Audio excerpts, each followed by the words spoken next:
Hello everybody, my name is Ryan McKinnon and I'm the Percussion Curriculum Specialist here at Bandology. Today we're going to be talking about the triangle as part of the Get to Know the Percussion section series. What to know about the triangle?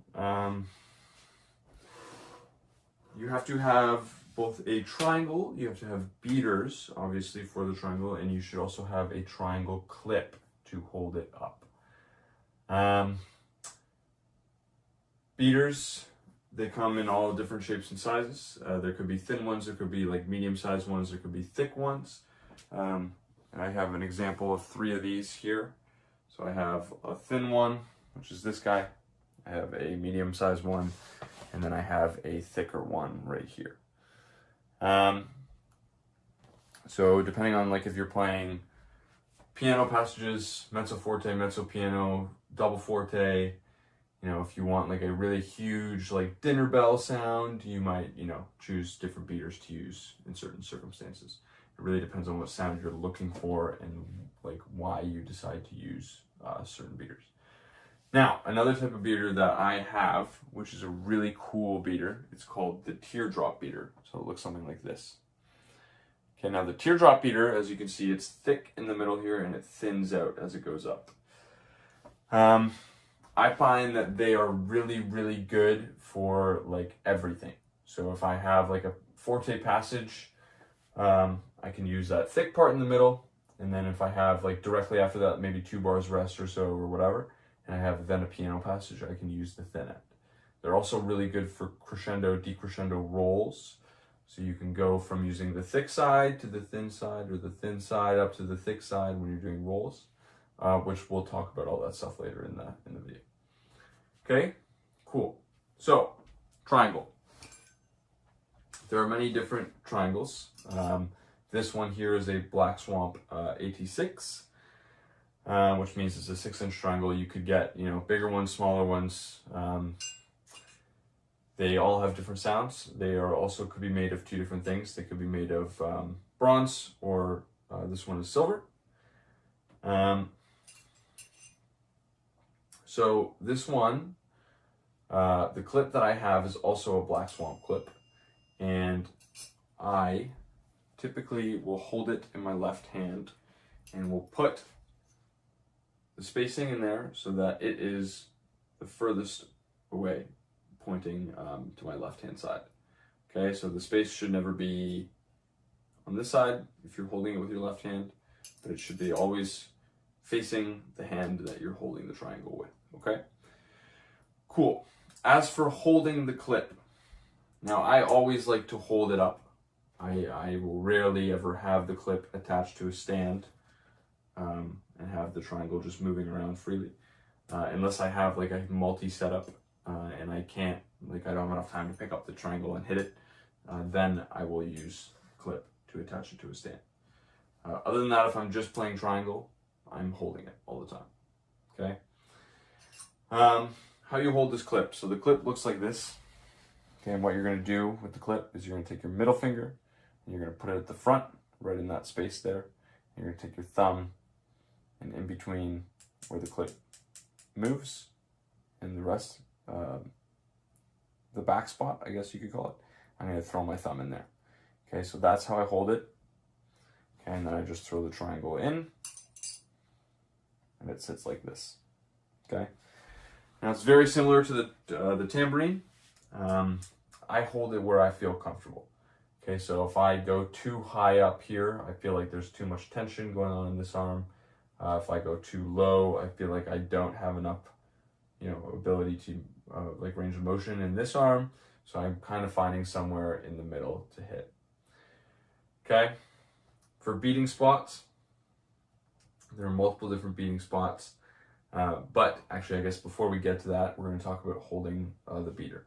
So there are different ways to do this. You can do it if you're doing like overhand, kind of like a snare drum. You're going to hold it the same way. This is all just comfortable to me. A lot of people sometimes will hold the beater sideways and hit it like that. It's really up to you, whatever you feel comfortable with. I honestly do a little bit of both. during certain circumstances. For beating spots, so there are lots of different beating spots on the triangle. You can basically hit it wherever and it will make a sound. Typical beating spots, depending on which arm, I'm going to call these arms, that you're hitting, you're going to get certain types of tones.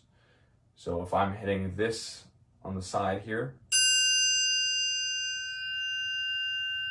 okay, it's a very clean ring. You know, it's just like one tone goes out. It sounds really nice. But if you hit the bottom arm, you get a whole bunch of overtones, okay? And that is typically the sound that we want to hear with the triangles. You want to hear those overtones. However, there are definitely certain circumstances where I have used this arm to play certain things.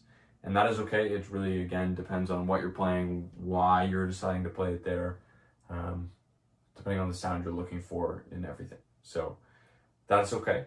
But typically, for a good sound full of overtones, we want to hit it on the bottom arm, okay? Now, when I'm playing, like I said, sometimes I play over like this. And sometimes I play up like this. Oh.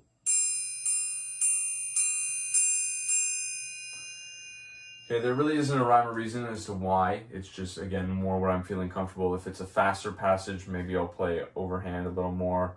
Maybe I feel a little more comfortable with that. If it's like slower, like one-off notes, I feel like I get a better sound if I'm playing like that.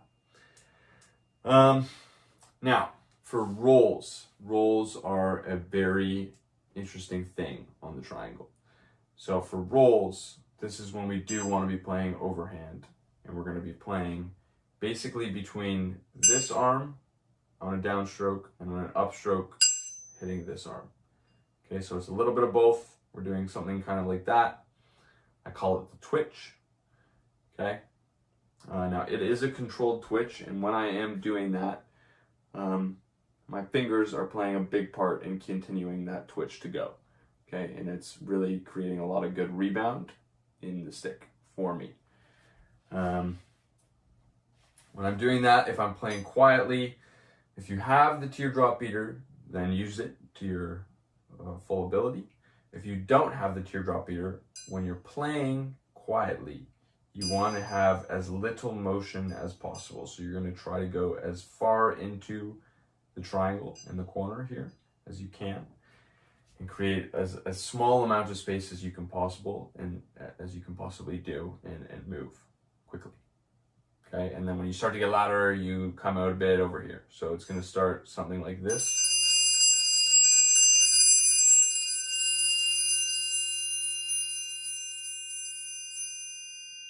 Okay, that's the idea, okay, for a crescendo decrescendo thing.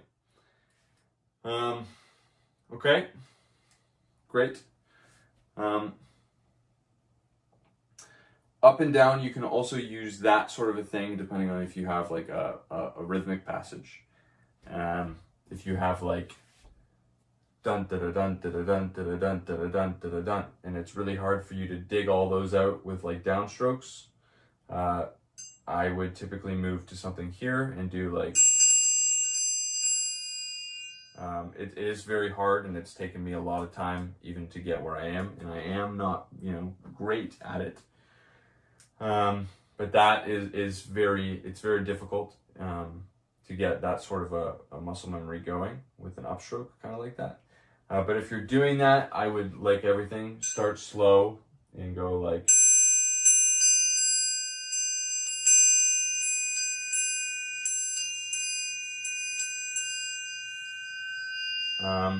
the main thing you want to do is make sure you're not staying on any of the bars. So if you like play and you stay on the bar, you're going to get like a very muted sound, okay? So the whole thing is to make sure you're getting off and you're letting that ring and that really nice triangle sound come out, okay? Now, something for like, I would say, quiet playing. is really just in general, honestly, when you're playing triangle, is you don't want to be slamming on the thing. Okay, it's going to be loud no matter what. So it's really just a nice, delicate stroke.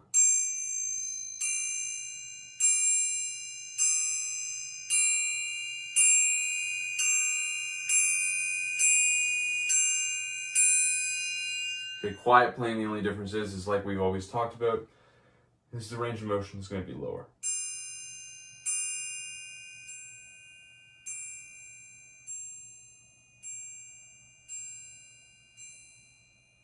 Okay, something like that. Okay, great. So that's all about the triangle. Just like sort of an extended technique thing is muting. So if you see like staccato notes in your music, or if you see like a huge like climax on something and you immediately are supposed to mute so that there's no sound coming out. Muting on the triangle is within your grip of the clip. These two fingers are right there. Okay, so they are basically there just to, put enough pressure on it to stop it from vibrating. Okay, you don't want to have them sitting on the triangle while you're playing, because then it's going to mute the sound. But you want to have them close enough that if you need it, you can just grab it. Okay. So if I'm playing, there you go. There's my mute. Stops it.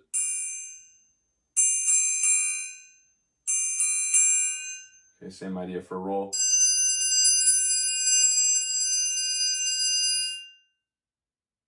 There it is. Okay. Cool. So now I'm going to play you an excerpt on the triangle.